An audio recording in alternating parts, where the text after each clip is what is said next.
ఏమండోయ్ మేడం గారు, ఉదయమంతా పని హడావిడిలో ఏ కూర పెట్టేసినా బాక్స్లో ఆల్మోస్ట్ తినేస్తారండోయ్. కానీ సాయంత్రం పూట కొంచెం ఫ్రై, కొంచెం చింతపండు చారు లాంటివి లేకుండా ముద్ద దిగదండో ఇంట్లో వాళ్ళకి. అందుకోసమే సింపుల్గా ఈ బెండకాయ ఫ్రై. అందులో కావాల్సిన పదార్థాలు చూద్దామా మరి.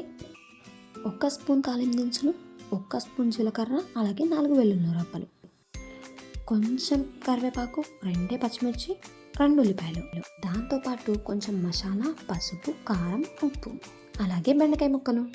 ఇంకా మొదలెడదామా.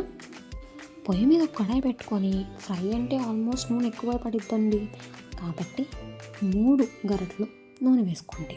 అది కొంచెం కాగంగానే మనం పక్కకు తీసి పెట్టుకున్న దినుసులు వేసుకొని, ఎల్లుల్లిపాయలు కొంచెం నల్లగొట్టుకొని, అలాగే తాలింపు దినుసులు 3 కూడా వేసుకొని లైట్గా బ్రౌన్ కలర్ వచ్చేదాకా వేపుకోండి. మాడకూడదండోయ్, జాగ్రత్తగా వేపండి. అవి పూర్తిగా వేగిపోయిన తర్వాత ఉల్లిపాయలు, పచ్చిమిర్చి, అలాగే కరివేపాకు 3 కూడా వేసేసి వేపేసుకోండి ఫాస్ట్గా.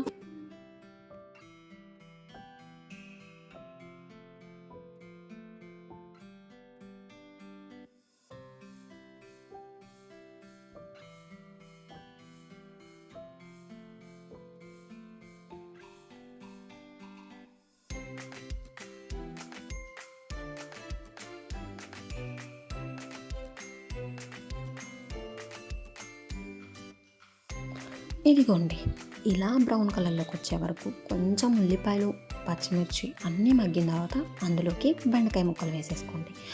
నూనె అంతా బెండకాయ ముక్కలు చేరే వరకు కూడా తిప్పుతూనే ఉండండి. దాంట్లో జిగురు పోవాలంటే ఏం చేయాలో తెలుసు కదండి. మనం కూర వండుకునే 1 గంట ముందు ముక్కలు కోసుకొని ఎండలో పెట్టుకుంటే చాలా బాగుంటాయి. ఇలా మగ్గిపోయిన తర్వాత వాటిని ఏం చేయాలని మాత్రం అడగండి, చెప్తానండోయ్.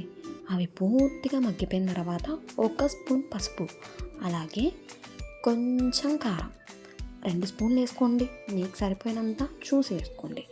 అలాగే 1/2 స్పూన్ మసాలా, ఏదైనా పర్లేదండోయ్. నేనైతే టైంకి దొరకలేదని చికెన్ మసాలా వాడా, అయినా టేస్ట్ సూపర్ ఉందనుకోండి. ఆల్మోస్ట్ ముక్కలు మగ్గబెట్టడానికి ఓపిక లేక సాల్ట్ ముందే వేసేస్తాం, కానీ అలా వేయడం వల్ల కొంచెం గ్రేవీ స్ట్రక్చర్లోకి వెళ్ళిపోయింది కూర. ఫ్రైగా ఉండాలంటే ముక్కలు మగ్గిన తర్వాతే సాల్ట్ వేసుకోండి. ఆ సాల్ట్, ఈ మసాలాలు అన్నీ ముక్కలకు పట్టేలాగా కలుపుకోండి.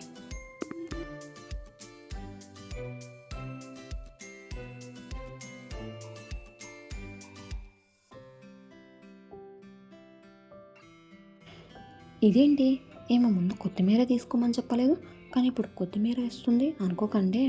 నేను కొత్తిమీర, పుదీనా లాంటివి ఫ్రిడ్జ్లో కొంచెం కట్ చేసి ముందే పెట్టుకుంటా కాబట్టి నేను టైంకి వేసుకున్నా. మీరు ముందే తీసుకుంటే చాలా మంచిది. కొత్తిమీర టేస్టే మార్చేస్తుందండి.